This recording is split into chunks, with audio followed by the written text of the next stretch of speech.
이번 시간에는 제가 부모님을 평생 부양했다든지 또는 간병을 한 상속인이 있는 경우에 과연 이분이 더 많은 재산을 상속받을 수 있는지에 대해서 다뤄보고자 합니다. 우리 법에서 언급하고 있는 기여분이라는 내용인데요.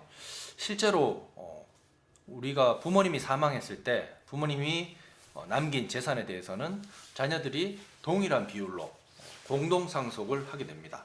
그래서 그 중에서 자식 중에서 부모님을 평생 홀로 부양을 했다든지 간병을 한 상속이 있는 경우에 그분이 더 많은 재산을 상속받을 수 있냐? 결론은 가능하다라는 말씀을 드릴 수 있습니다. 결론은 가능하다라는 말씀을 드릴 수 있는데 이유를 한번 쭉 살펴보겠습니다. 지금 이제 65세 이상 노인 인구가 전체 5분의 1을 넘었다고 하죠. 지금 이미 초고령 사회에 진입할 것으로 추정이 되고요. 당연히 이 노인 부양에 대한 문제가 많아질 걸로 보이고요. 뉴스에서도 고독사를 당해서 돌아가신 지 한참 후에 발견됐다라는 소식들도 많이 들립니다. 이때 이제 부모를 부양하는 것이 자식으로서의 도의적 책임인데 소홀히 하는 경우가 지금 많죠. 억지로 부모님을 모시는 경우가 대부분이고, 그렇지 않다면 자식들이 서로 돌아가면서 모시기도 하고 아예 한 사람이 책임지고 모시기도 하죠. 한 사람이 모시면 다른 형제 자매들이 금전적으로 도와준다든지 이렇게 되는 건데, 문제는 돌아가면서 부모님을 모신 경우라면은 상속분에 맞춰서 공평하게 상속받는 것에서 큰 이견은 없을 겁니다. 그런데 만약에 한 사람 혼자서 오랜 기간 부모님을 모셨을 때 이분이 이제 다른 형제자매와 똑같이 상속받아야 된다면 억울하다는 생각이 들 수밖에 없죠. 실제로 제가 상담을 받았던 사례입니다. 나이가 지긋하신 아주머니였는데요. 모친께서 치매와 암에 걸리셨습니다. 그래서 몇 년 동안 이 아주머니께서 혼자 모셨다고 하네요.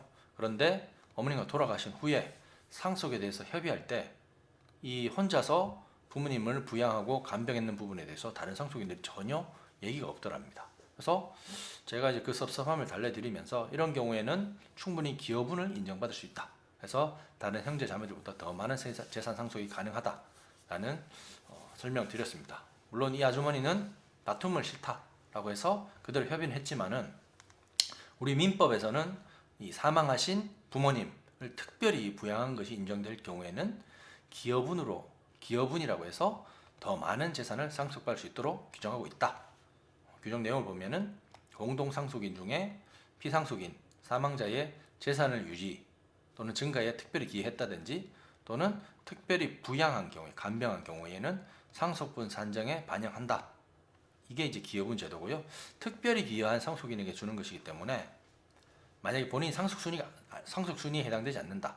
그러니까 우선순위 상속인이 아니다.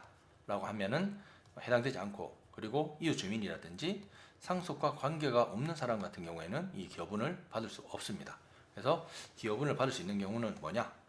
피상속인의 돌아가신 부모님 재산에 도움을 줬다든지 유지 증가에, 특별히 부양한 경우에는 기여분을 받을 수 있습니다. 예를 들어서 농사 짓는 아버지 밑에서 돈을 받지 않고 무급으로 농사를 도왔다든지, 또는 부도 위기에 처한 아버지에게 사업 자금을 제공한다든지, 또는 암이나 치매에 걸린 어머니를 간병한 경우, 그리고 공동상속인 모두 부양료가 있지만은 한 사람이 전담해서 부양료를 내왔다. 이런 경우들이 기여분이 인정받을 수 있다는 거죠. 이렇게 이제 특별한 기여를 받는 경우인데 이런 경우가 아니면 인정되지 않다는 거죠. 예를 들어서 배우자의 가사노동은 부부의 임무 중에 하나이기 때문에 특별한 기여에 해당되지 않는다는 거죠. 그래서 이런 특별 기여에 해당된 경우에 기여분을 어떻게 결정하냐? 1차적으로는 협의회에서 한다. 공동상속인 간의 협의로 정하고, 협의가 되지 않았을 때는 가정법원이 결정해 준다. 협의가 되지 않는다든지 협의할 수 없는 상황이라면은 기여자가 가정법원에 기여분을 결정해 달라라고 청구할 수 있다는 거죠. 그래서 가정법원이 기여의 시기나 방법, 정도와 그다음에 상속재산 액수, 그다음에 기타 사정을 고려해서 기여분을 정하게 되고, 산정 같은 경우에는 기여자가 있는 경우에 공동상속인 중에 상속 개시 당시에 돌아가신 부모님 재산에서 협의로 정한 기여분을 공제한 것을 뺀 것을 상속재산으로 봅니다. 그리고 법정 상속분에 따라 산정한 상속분을 각자 상속분하고, 기여자는 그 상속분에 기여분을 더한다는 거죠. 결국은 이제 산식은 여기 나오죠. 기여분을 공제한 것을 상속재산으로 본다는 거죠. 원래 상속재산이 4억이고 3명의 공동상속인이 있는 상태에서 1명의 상속인이 1억분의 1억의 기여분을 주기로 협의를 했다. 그러면은 1억을 뺀 4억 중에 1억을 뺀 3억을 공동생산을 한다는 거죠.